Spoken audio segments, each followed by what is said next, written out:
Hello students, welcome to the online classes presented by AMM public school. तो class 7 आज की online class में आपका सब्जेक्ट है एसएसटी। तो ओपन कीजिए अपनी एसएसटी की बुक और आज हम इसका करेंगे ज्योग्राफी में चैप्टर नंबर 2। स्टूडेंट्स, आप अपनी बुक का पेज नंबर 10 ओपन करेंगे और पेज नंबर 10 पर है आपका चैप्टर 2। ये आपकी ज्योग्राफी का चैप्टर है, the structure of the earth. तो यहाँ पर हम अर्थ की स्ट्रक्चर के बारे में जानेंगे, यानी कि अर्थ की बनावट, अर्थ अंदर से क्या है, कैसी है, ये सब हम इस लेसन में पढ़ेंगे। सरफेस ऑफ द अर्थ, अर्थ का जो सरफेस है, अर्थ की सतह कैसी है, क्या क्या उस पर है। The surface of the earth is covered both by land and water. About one third, about 29% of the earth surface is covered by land, while the rest, about 71%, covered by water. Again, land and water are not only evenly distributed around the earth. While looking at the map of continents and oceans of the world, we can easily judge that northern hemisphere has more of land while the southern hemisphere has more of water surface. कहा गया है कि जो पृथ्वी की सतह है वह दो चीजों से घिरी हुई है, कवर्ड है, धरती से और पानी से। लैंड यानी कि जो धरती है, जो जमीन है, उससे, और वाटर यानी कि पानी। इसमें से जो 1/3 पार्ट है वो हमारा इस अर्थ पर जो सरफेस है वो कवर्ड है लैंड से यानी कि धरती से, और बाकी का जो 70% है यानी कि 71% लगभग है वो कवर्ड है, गिरा हुआ है पानी से। दोबारा जो ये जो पानी और लैंड है यानी कि जो पानी और धरती है, ये जो है अर्थ पर इवनली यानी कि एक समान डिस्ट्रीब्यूटेड नहीं है। अगर हम देखें तो मैप को, यदि हम ओशियंस यानी कि महासागर और कॉन्टिनेंट्स यानी कि महाद्वीपों को देखें तो हम ये आसानी से कह सकते हैं कि जो नॉर्थन हेमिस्फीयर है यानी कि जो हमारा उत्तरी अर्धगोलार्ध है, जैसे कि आप पृथ्वी पर जानते हैं दो पोल होते हैं, नॉर्थ पोल और साउथ पोल। तो जब हम नॉर्थ की तरफ जाते हैं तो नॉर्थ की तरफ जो हाफ अर्धगोलार्ध है हमारा, आधा जो स्फीयर है उस पर जो है धरती है, एंड जो हमारा साउथर्न है, साउथर्न हेमिस्फीयर है यानी कि जो हमारा दक्षिणी अर्धगोलार्ध है उस पर हमारा वाटर है, उस पर ज्यादा से ज्यादा वाटर है, और ऊपर जबकि ज्यादा से ज्यादा जमीन है। This distribution of land and water throughout the world can be affected by climate changes and tectonic activities or the abrupt movements of the earth plates। ये जो हमारा लैंड और वाटर है ये अफेक्टेड, इस पर प्रभाव पड़ता है पूरे वर्ल्ड का, यानी कि पूरे विश्व का जो हमारी धरती और पानी का डिस्ट्रीब्यूशन है इस पर प्रभाव पड़ता है। एक तो जलवायु का, और जो हमारी अर्थ की प्लेट्स हैं उनमें होने वाली एक्टिविटीज यानी कि उनमें होने वाले चेंजेस या उनमें होने वाले अचानक जो बदलाव आते हैं उनका इन दोनों पर बहुत प्रभाव पड़ता है। This distribution of land and water over the earth's surface has a great importance of its own। पृथ्वी पर ये जो डिस्ट्रीब्यूशन है वाटर और लैंड का यानी कि धरती और पानी का, ये अपने आप में बहुत महत्वपूर्ण है, बहुत ही महत्वपूर्ण है। किस किस चीज पर इन पर क्या प्रभाव पड़ता है और ये हमारे लिए कैसे महत्वपूर्ण है, यहाँ पे आपको पॉइंट्स में बताया गया है। It has a great impact on the global climate pattern. ये दोनों ग्लोबल क्लाइमेट यानी कि जो हमारी भूमंडलीय जलवायु है इस पर बहुत ही ज़्यादा प्रभाव इम्पैक्ट डालते हैं, अपना प्रभाव डालते हैं।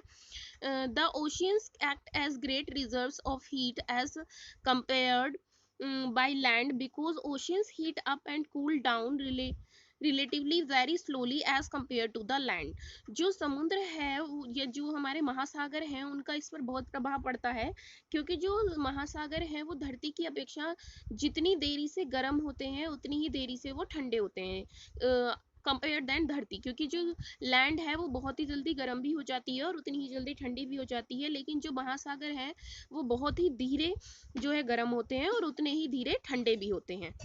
नेक्स्ट पॉइंट आपको यहाँ पर दिया गया है, oceans are the main source of moisture and consequently of rain, thus the area surrounded by oceans have more rains than vast land surface. यहाँ पर कहा गया है कि जो ओशियंस हैं यानी कि जो हमारे महासागर हैं वो मेन सोर्स हैं, मुख्य स्रोत हैं मॉइस्चर का, नमी का, और इसी कारण वो मुख्य स्रोत भी हैं किसका, बारिश का, रेन का। इसीलिए जो ओशियन से घिरे क्षेत्र हैं उनमें जो है बारिश ज़्यादा होती है उन सरफेस की अपेक्षा जिन पर लैंड है। जहाँ पर लैंड है तो यानी कि धरती वाला जो क्षेत्र है उनकी अपेक्षा जो ओशियंस वाले जो क्षेत्र है उनमें ज़्यादा बारिश होती है। The distribution of land and sea has a great impact on the pollution pattern of the globe. जो ये डिस्ट्रीब्यूशन है हमारा लैंड और सी का यानी कि धरती और समुद्र का, ये बहुत ही प्रभाव डालता है हमारी जो ग्लोब है, हमारी जो पृथ्वी है उसके पॉल्यूशन वाले यानी कि प्रदूषण जो पैटर्न है उस पर। Areas covered more by land are more polluted than areas covered by water bodies. जो एरिया लैंड से घिरे हुए हैं वो ज़्यादा प्रदूषित होते हैं उन एरिया की अपेक्षा जिन पर वाटर है, यानी कि जो धरती वाले क्षेत्र हैं वो ज़्यादा पॉल्यूटेड होते हैं, जबकि जो वाटर वाले जो क्षेत्र हैं वो उतने ज़्यादा पॉल्यूटेड नहीं होते हैं, उतने ज़्यादा प्रदूषित नहीं होते हैं। The boundaries of oceans and continents provide natural boundaries to many countries of the world.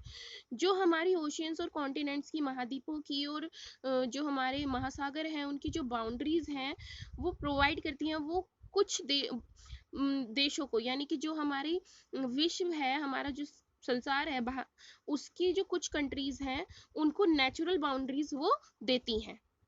Next आपका आता है इंटीरियर ऑफ द अर्थ, यानी कि अर्थ के अंदर अब हम पढ़ने वाले हैं कि क्या क्या है। इंटीरियर मतलब अंदर। You have ever wondered that lies below the surface of the earth it is solid rock. आपको ये जानकर बहुत ही अचंभा होगा, बहुत ही आप मतलब आपको लगेगा कि लाइज कि अर्थ के अंदर क्या क्या है, मतलब अर्थ के अंदर भी कुछ है, ऐसा कुछ आपको जानकर बहुत ही अचंभा होने वाला है। इट इज, क्या ये सॉलिड रॉक है, क्या ये बिल्कुल जो सॉलिड पत्थर है, और इट इज ए लिक्विड बोल with a thin solid crust, या फिर एक ये लिक्विड बोल है जिसके ऊपर एक सॉलिड क्रस्ट है, पतली सॉलिड क्रस्ट है। The detailed study about the interior of the earth is generally done by the geologist. जो मतलब अर्थ के अंदर क्या क्या है, अर्थ के अंदर की सारी जो हमारी लेयर्स हैं उनके बारे में जो डिटेल में हम स्टडी करते हैं वो जियोलॉजिस्ट के द्वारा की जाती है, यानी कि भूवैज्ञानिकों के द्वारा की जाती है। However an elementary knowledge about the structure of the earth is necessary to understand geography. It helps us to understand the changes taking place on the surface of the earth. तो हमारा अर्थ के अंदर की जो लेयर्स हैं उनके बारे में जानना कितना ज़रूरी है भूगोल के लिए, ज्योग्राफी के लिए, ये हमें समझाता है। इससे हम समझ पाते हैं कि जो हमारे प्लेसेस में जो हमारी चेंजेस होते हैं अर्थ की सरफेस में वो क्यों और किस तरीके से होते हैं। Today we can go far into the space, but it is not possible to do same in the case of the earth.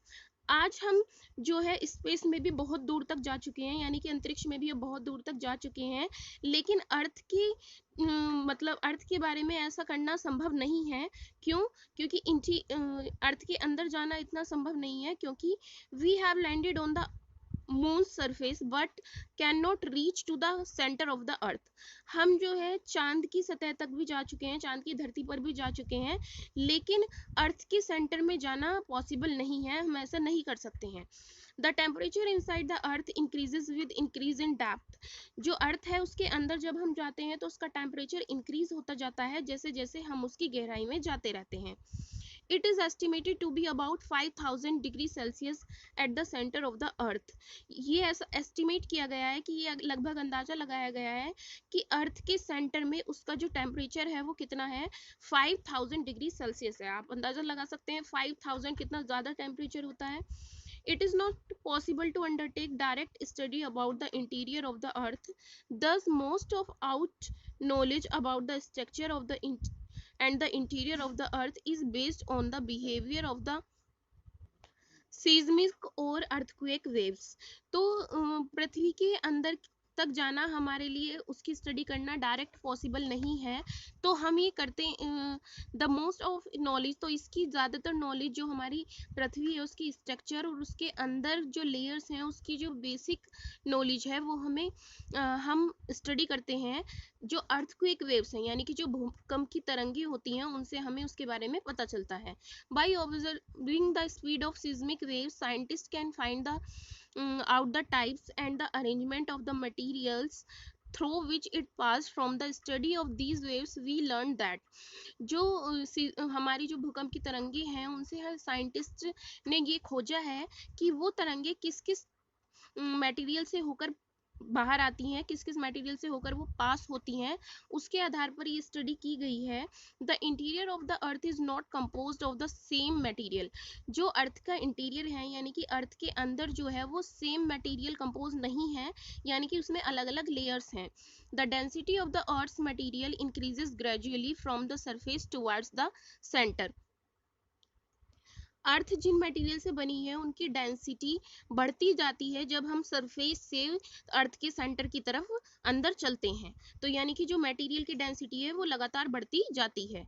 On the basis of varying density and other physical and chemical properties of the earth material, the earth is रफली divided into 3 concentric layers: crust, mantle and core. This arrangement can be compared to that of an onion with each shells one inside the other. जो हमारी density के आधार पर, पृथ्वी की density, physical और chemical properties के आधार पर जो अर्थ है उसको 3 लेयर्स में डिवाइड किया गया है। अब जो वो 3 लेयर्स हैं वो कौन कौन सी हैं? Crust, mental and core. Crust, mental and core 3 layer आपकी हैं यहाँ पर, और इनके जो अरेंजमेंट है वो आप एक अनियन की तरह समझ सकते हैं। जैसे एक अनियन होती है ना, उसमें आप देखते हैं लेयर के अंदर लेयर होती है, पतली पतली, कोई लेयर पतली होती है, कोई मोटी होती है, तो इस तरीके से आप अनियन को एक एग्जांपल लेकर चल सकते हैं। अब पहली लेयर है क्रस्ट। क्रस्ट क्या होती है? तो यहाँ पर आपको ये डायग्राम नजर आ रहा है, ये diagram of layer of earth है। तो सबसे पहले जो सबसे ऊपरी सतह जो होती है, सबसे ऊपरी लेयर जो होती है पृथ्वी की, वो होती है क्रस्ट। ये आपको नजर आ रही है ना, सबसे बाहर वाली क्रस्ट। अब यहाँ पर जो क्रस्ट है वो, उसके अंदर क्या क्या होता है? The outer most and the thinnest layer of the earth is called crust. It consist of lightest material. Its density is lower. The material forming crust are mainly silica and aluminium. The crust also called सियाल। यहाँ पर कहा गया है कि जो crust है वो सबसे बाहर की लेयर होती है पृथ्वी की और सबसे पतली होती है। ये वेट में सबसे मटेरियल में भी इसमें जो है लाइटेस्ट मटेरियल ही होते हैं, यानी कि इसमें जो मटेरियल यूज होते हैं वो भी हल्के होते हैं। इसकी डेंसिटी भी सबसे कम होती है। जो क्रस्ट है वो किस किस मटेरियल से मिलकर बनी होती है? सिलिका और एल्यूमिनियम से। तो एल्यूमिनियम आप जानते हैं, एल्यूमिनियम बहुत हल्का होता है और इसी के साथ सिलिका भी। तो सिलिका और एल्यूमिनियम से मिलकर बनी होती है, इसलिए इसको सियाल भी कहते हैं। सिलिका का SI और एल्यूमिनियम का AL, तो सियाल, इसीलिए हम इसको शॉर्ट में कहते हैं सियाल। Its average thickness varies between 8 km to 80 km. It is thickest in mountainous areas and thinnest in ocean bed. It is broken into large continental blocks called plates, which are constantly in motion. The lower part of the crust is sima. It is called so due to the presence of silica and magnesium. It is mostly present under the continents. The oceanic crust is denser than the continental crust. जो अब यहाँ पर आप देखिए कि यहाँ पर क्या कहा गया है कि जो इसकी एवरेज थिकनेस होती है, क्रस्ट की एवरेज थिकनेस होती है 8 किलोमीटर से 80 किलोमीटर तक। और ये जो है जो क्रस्ट है वो भी 2 पार्ट में जो है हम उसको मान सकते हैं कि 2 पार्ट में होती है। एक होता है कॉन्टिनेंटल रॉक होता है उसमें, और एक होता है ओशियनिक रॉक। यानी कि जैसे कि जो धरती होती है, यदि आप उसको जहाँ पर आप खड़े हैं वो क्या है? कॉन्टिनेंटल रॉक है। और यदि हम ओशियन की तरफ जाएं तो ओशियन में भी तो धरती है लेकिन वो काफी नीचे है, तो वो होगी हमारी ओशियनिक रॉक। तो जो यहाँ पर आपको बताया गया है कि जो कॉन्टिनेंटल रॉक है हमारा वो तो एल्यूमिनियम और सिलिका से बना है, लेकिन जो ओशियनिक है हमारा, ओशियनिक लेयर जो है, ओशियनिक प्लेट जो है वो हमारी बनी है सिलिका से और मैग्नीशियम से, इसीलिए इसको कहते हैं सीमा। लोअर पार्ट जो है, जो क्रस्ट का लोअर पार्ट है, यानी कि क्रस्ट का जो नीचे वाला हिस्सा है, क्रस्ट के ऊपर वाले हिस्से को बोलेंगे कॉन्टिनेंटल और क्रस्ट के नीचे वाले को बोलेंगे ओशियनिक। तो जो ओशियनिक है वो सिलिका और मैग्नीशियम से बनी है, तो इसलिए इसका नाम सिलिका की वजह से सी और मैग्नीशियम का Ma, तो सीमा इसको हम बोलते हैं शॉर्ट में, जैसे उसको बोलते हैं सियाल, इसको बोलते हैं सीमा।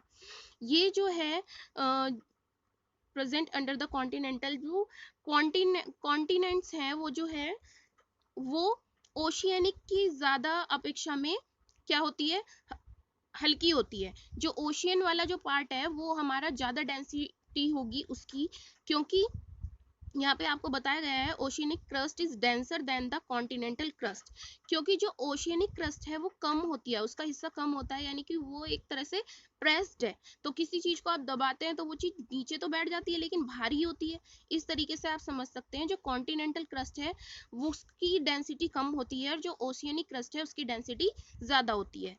नेक्स्ट लेयर आपकी आती है mental.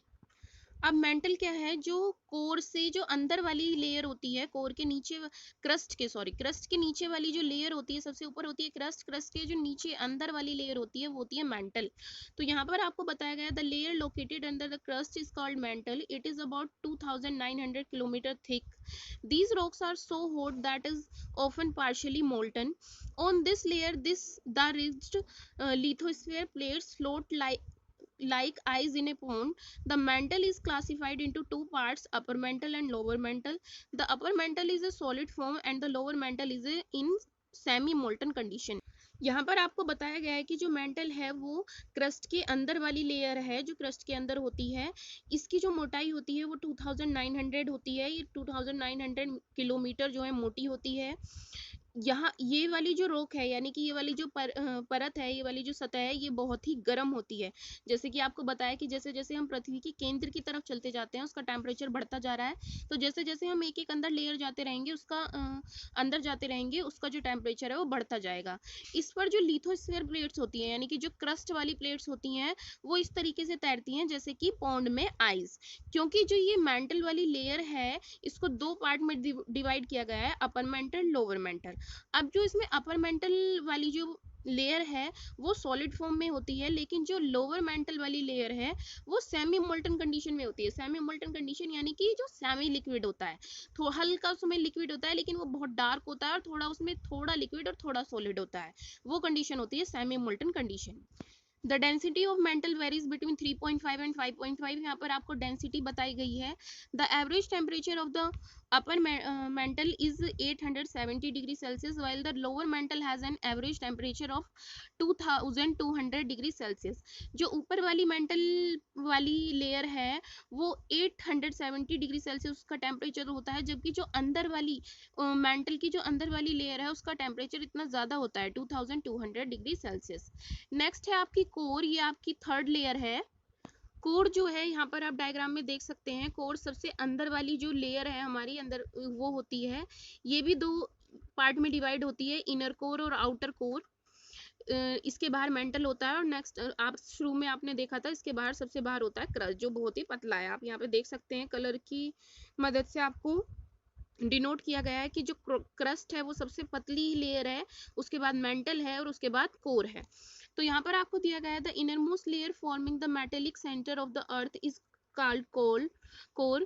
The core of the earth is a dense magnetic ball of minerals iron and nickel, hence it is called infi.